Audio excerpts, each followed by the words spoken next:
This may not be an unusual story, as so many millions wish another world would exist where we can start from scratch.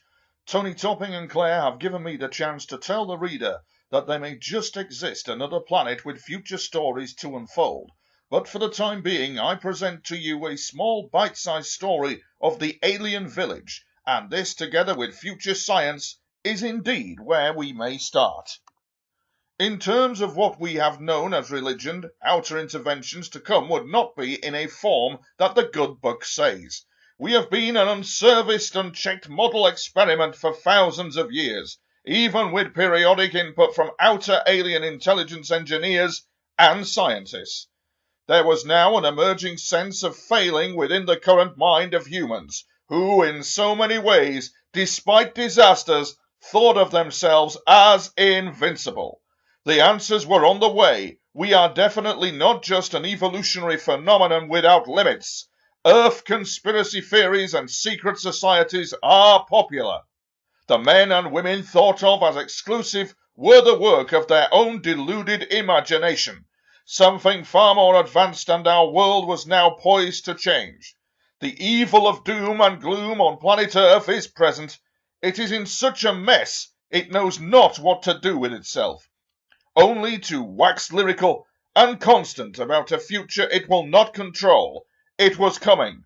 Salvation, alteration, extraction to a not yet developed planet called Vixen was in motion, with alien engineers already pushing the light years to initiate a program planet Earth was not aware of yet. In the Bible there are references to the chosen ones or other quotes such as, "The meek shall inherit the earth." In layperson's terms, kind and good people were to be taken and moved in order to start again.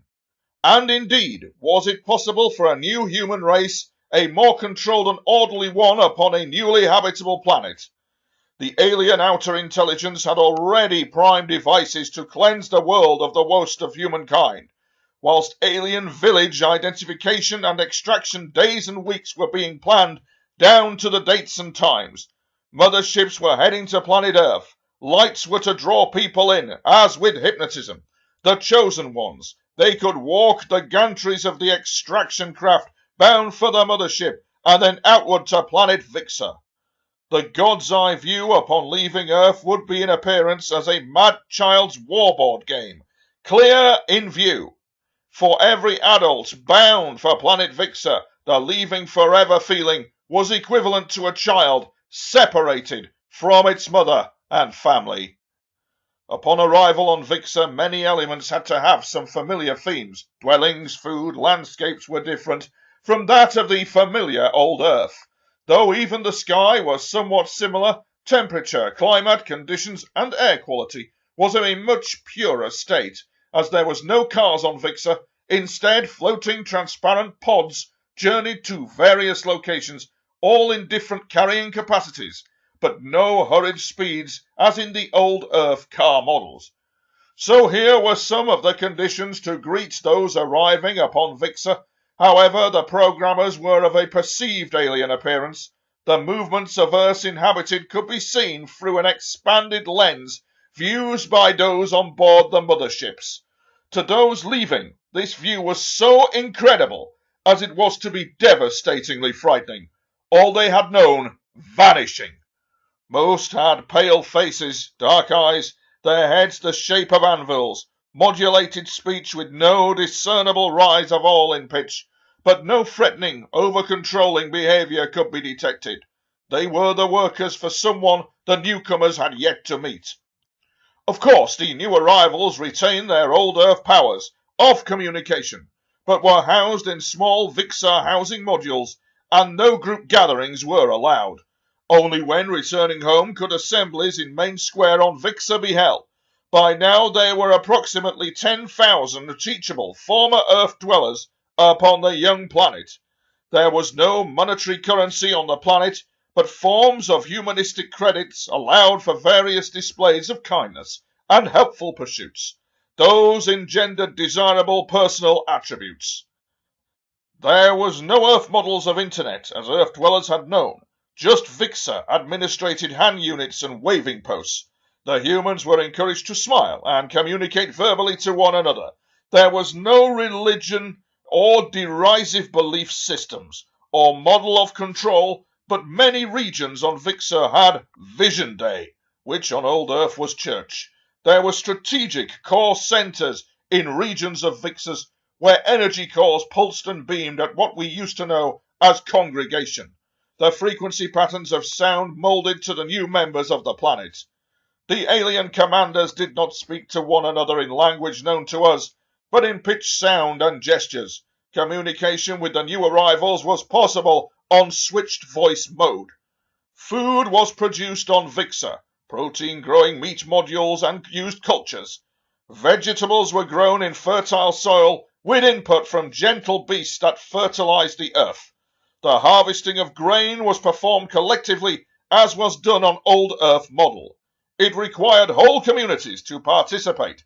Scythes, beast-drawn ploughs, harrowing blocks, and there was hand sowing of Cornish rye crops.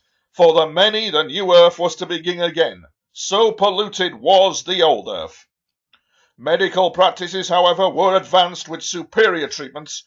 No alcohol or tobacco was allowed. Recreation centres featured oxygen bars and flavoured pure waters. If anyone felt aggressive, the alien controllers had a compliancy button to press, and the troublemakers were removed for evaluation and chemical analysis at core being units. The most evil person on Vixen was very elusive and almost talked of as much as the old Earth Devil. The name of the rogue creation was Mason Cult, a derivative of the name for an old archer from former Earth. He was capable of releasing viruses. Vixen superintendents found it impossible to capture him. He was reportedly residing in the mountainous regions of Donk upon Vixen. A rewarding kindness had been issued to any new incumbent who located him. The river system rose in anger with frequency upon Vixen, for that is how power was harnessed and generated. Survey drones were stationed at power plant stages monitoring, generating capacity, as Vixen's relationship to the proximity of the sun was not as strong as that of old Earth. Millions of sunflowers on many locations on Vixen would stand growing seasons for signs of hope and prediction. They turned towards the sun. There was an unspoken gratitude for the joy and growth the sun brought to the planet. Many humans would rather gather to observe millions of sunflower heads turning, but always wary of Mason Cult darting through the plantations with his menacing vibes of virus jars. Old Earth knew of what they called a devil or evil, but Mason Cult was most definitely a rogue. There was no greater knowledge of another, but he travelled far and was often present and then vanished. He was, according to Vixen superintendents, containable, but capture would keep all good plans safe for the goodness of the planet's project. The old Earth that had long gone into the distance was by now imploding upon itself. Earth's timeless religions had returned, and belief in some being or entity that non-religious groups had met was at ferment point. There was, apart from famine, which had always been a part of old Earth's features, there seemed to be discontent over an increasing population. The rise of individualism made it difficult to assess what indeed constituted a collective opinion. Especially where ideals and doctrines were concerned, religious groups were selling their opinions to death in the hope salvation would arrive. But none did, and it never would. The only certainty that existed was war, famine, disease, suffering, and death. Yet forces as destructive as climate change were happening. They never did solve anything, but a slow return to historical status quos.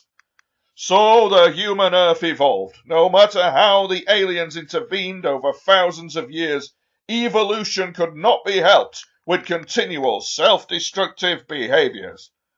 Domination, divide and rule, and nasty greed-profilated consumption perceived as a right was piling on the troubled models, and governments were merely inches away from civil disorder. Overcrowding and agricultural methods had punished the Earth.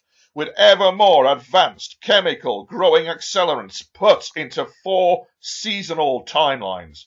Weather windows were exploited to ceaselessly produce foodstuff for world bulging populations. This had become highly expected of science and propaganda. The medicines of old Earth were continually stirring the cauldron, and highly idealistic countries like North Korea, who were insecure but ambitious in territory, had to have their finger close to the volcanic nuclear button. Threat and counter-threat ensued. It was in time going to turn into an apocalypse. The higher alien intelligence could not deal with this, and intervention in Earth was important. So this is why selected extraction to planet Vixen from alien villages had to be procured. The old world was its own end, but another civilization model would evolve elsewhere. With intelligent science ticking over in careful forms of development, any new population would not be allowed to evolve. Unchecked, thousands of unchecked old Earth years had resulted in its destruction. Earth was now reeling from wave of disasters as man cracked the Earth, like a hen's egg exploding from within, causing the most devastating Earth fault lines. The old Earth was splitting itself apart. The night of extraction had arrived, and this was everywhere above in the sky descending. It would appear as an invasion from the sky. Larger craft, smaller craft, immune from Earth's defense mechanisms. The alien extraction craft went about their business with speed and accuracy. Alien villages were pre-programmed, but many other areas were not so fortunate, as not everyone was to be extracted. The operation was being controlled in an almost pulse sense of swift silence.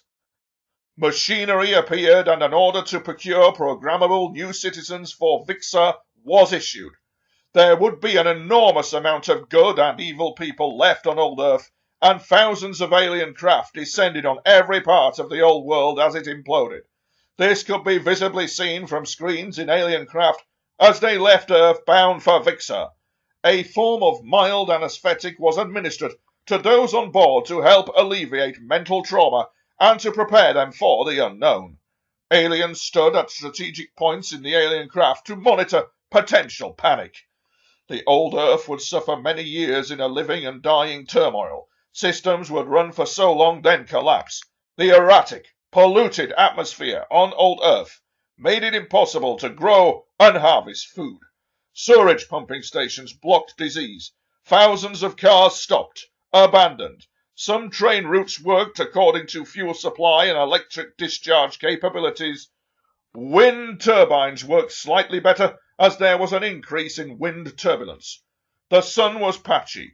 Dirt and pollution blocked its rays, and what did come through was dangerous to the remaining people whose skin burned due to the now depleted ozone layer. Seas had covered the peripherals of past cities and broken the majority of flood defences. There was an upsurge in the manifestations of tent dwellers, and local authority was broken. At Westminster, London, what was left of government tried to deliver messages, but there was little or no answer coming back. The dust-blown districts were now struggling with much regional lawlessness, and occasionally at bases, large and small planes would attempt to land on airstrips to escape meltdowns in other countries. Armed forces could not maneuver, and if they did, it was on their reserves. Satellite communications were now nearly impossible, as transmission connection was lost. Armed guards stood at hospitals and drug companies. Only the Scottish Highlands existed in a slightly better way, although they had been a retreat to the most primitive ways of survival. The cities, however, were empty. The year is 2090, and the alien village projects have come and gone. The old world has crumbled, to be left barren, as it was before, the first human model. Coincidentally, there was no God, just intermittent interventions. The last one taking selected humans to planet Vixen, the world was now dead. Only microorganisms in the soil were left, the trees, the rivers, and an upside-down weather system. It would be left for an intermediate period of time until alien scientists decided upon the next model, Meanwhile, there was much to do on new planet Vixen.